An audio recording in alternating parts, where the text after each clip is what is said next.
Okay, welcome back to members of 121 Community Church in Grapevine, Texas, and our ongoing study in A Philosophy of Religion by Edgar Sheffield Brightman, published in 1940.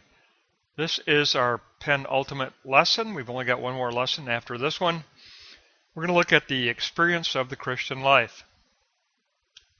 Let's begin by looking at block 1. And we begin by defining experience, and Brightman says that the Latin word equals to try, to prove, or to test. The concept implies movement toward testing and verification. He gives a hypothetical definition as the data in all processes that make up human consciousness. We experience the present self-consciousness we believe in, the recalled past self-consciousness, and we anticipate the future self-consciousness.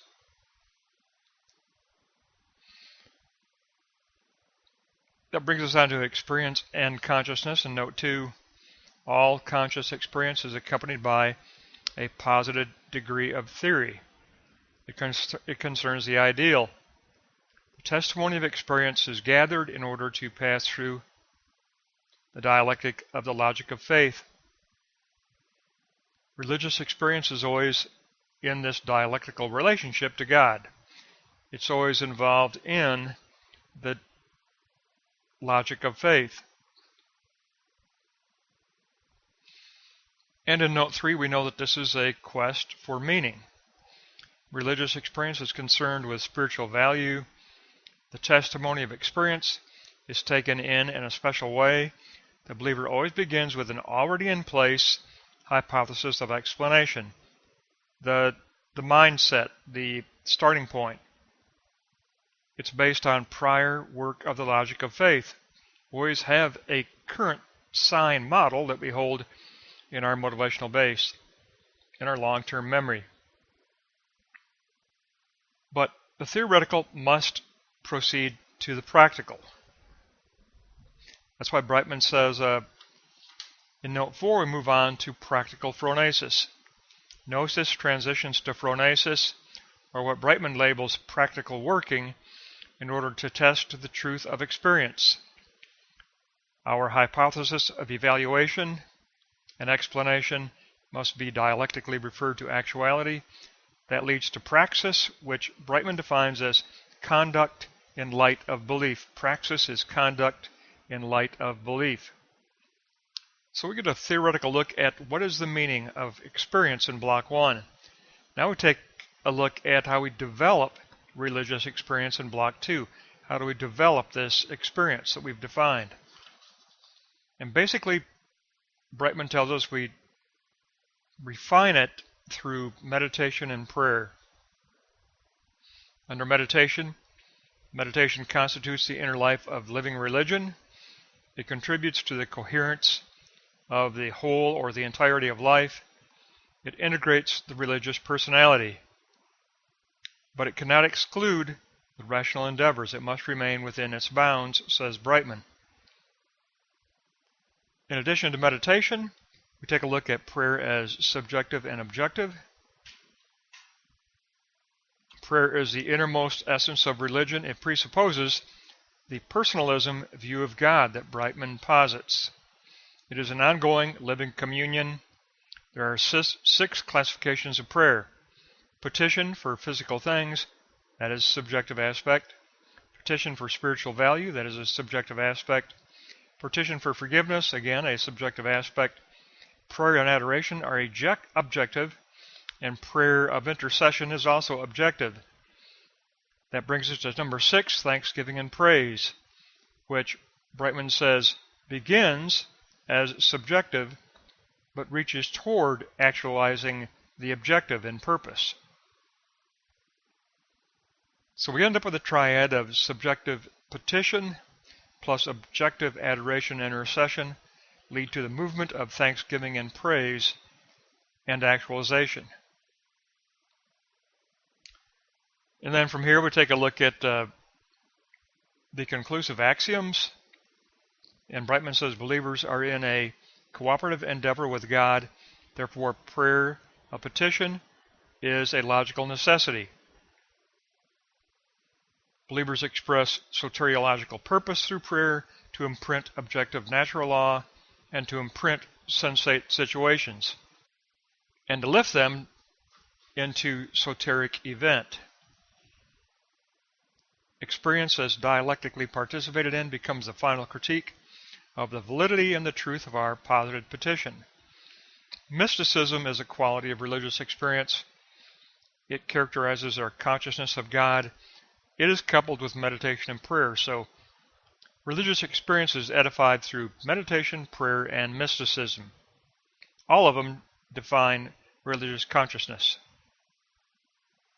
From here we can move on to block 3, and we know that a conscious experience and soteriological purpose both lead to the need for critical interpretation. Remember, the logic of faith is experimental positing, outgoing desire, and interpretive construction. Now, block 3 wants to address this interpretive construction. Interpretive construction must be critically formed, says Brightman. Interpretive construction must be critically formed and reformed and refined. Number 1, the logic of faith and interpretive construction. Interpretive construction must always be critical by re-examining the fundamentals, the possibilities, and the starting points. Final conclusion is never reached. Logic of faith is an ever, always ongoing endeavor. He wants to define internal and external critical evaluation. Internal critical method is the discerning and the correcting of incompatible elements within the posited real in order to form a more effective posited position. External critical method challenges the validity of the entire posited position. Brightman, who is like Hegel, said Hegel chiefly used internal criticism. Now from here, Brightman says that we can look at history of religion as a process of internal criticism. Religion evolves through history of religion as a self-critical movement. And the key aspects of this are that these are changes that affect individual, social, emotional, and intellectual aspects of religious life. Example is the movement from polytheism to monotheism. Another example is the prophetic movement in Scripture. This type of internal criticism is inherently present in living religion. It is always inherently present in Christianity. It is always an inherent presence asking for actualization. We move toward refining Christianity, refining living religion into a more properly aligned living religion. It's an ongoing process which we participate in through the logic of faith. That brings us to the issue of deviation from tradition. And Brightman says conservatism is not, if not excessive, protects against disintegration. There are 3 perspectives that emerge from conservatism: the positing of mere tradition, the opposition against immoral practice, the opposition against materialism, which is living according to the sarks, or idolatry.